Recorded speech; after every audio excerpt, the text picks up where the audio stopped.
Hi, my name is Kimiko Hahn. I'm here at Poets House.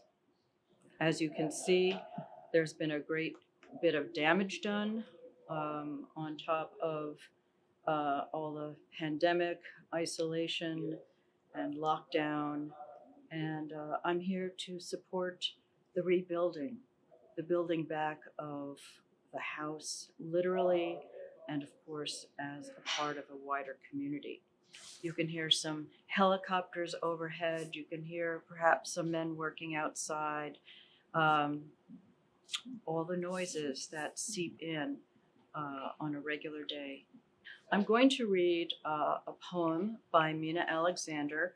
I just took this chapbook from the stacks. This is a very long poem, so I'm going to read an excerpt. Night Scene, The Garden by Meena Alexander. Father had this house built right, roof pitched to the silver lightning rod above. Watch how the carved beams stoop to the weight of reddened tiles. The full moon floats behind. They let teak into the fretted stone, rimmed windows in rosewood, set the dovecot by the mulberry tree, glazed in pink, stilts and all, so pigeons from the fields of winter rice might fly low in circles, murmuring by his feet.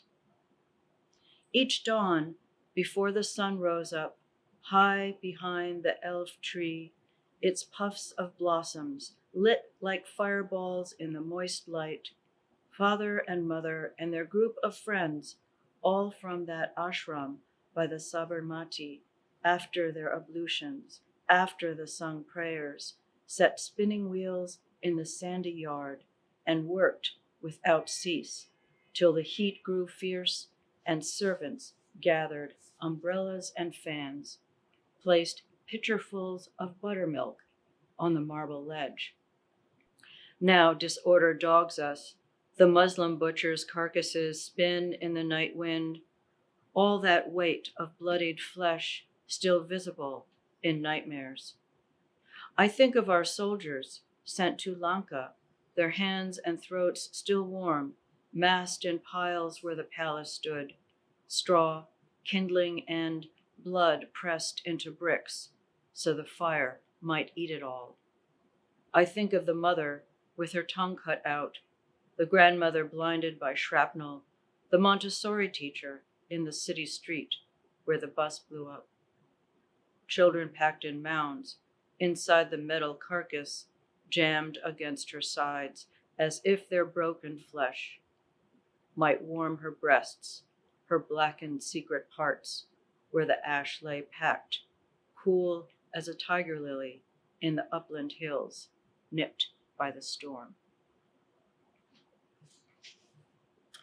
So again, this is from a long poem by Meena Alexander. Meena died, her dates are 1951 to 2018. And she was beloved of Poets House, and Poets House was very, very close to her heart.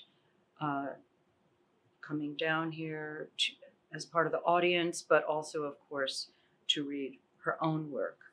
I'm going to read a poem from my book, Foreign Bodies, which came out during the pandemic. Poor book, poor neglected book, but I am happy that it will have a home here. A dusting. However, Mother has reappeared, say, as motes on a feather duster, scientists say the galaxy was thus created.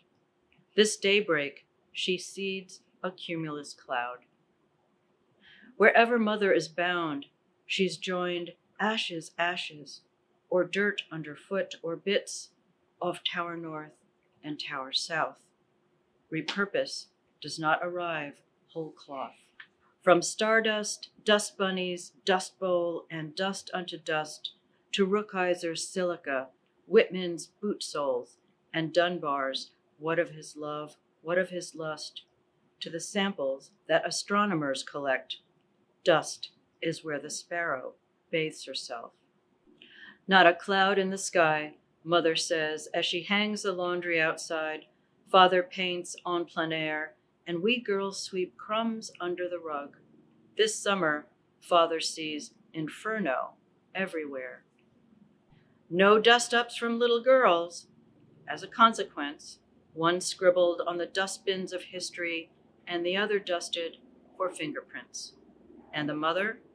The mother lived in a vacuum. Inside the senseless corridors, the daughters cannot respire. Inside the vulgar cosmic, the mother cannot be revived in steaming, wet traffic. Nowadays, I lie down in the sunlight to see my mama moting around as sympathetic ash. Yes, one morning, whether misty or yellow, I'll be soot with her, elegiac and original.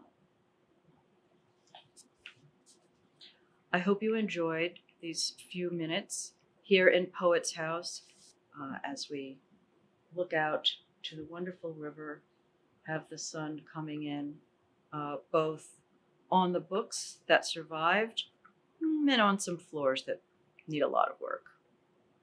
Hope to see you soon.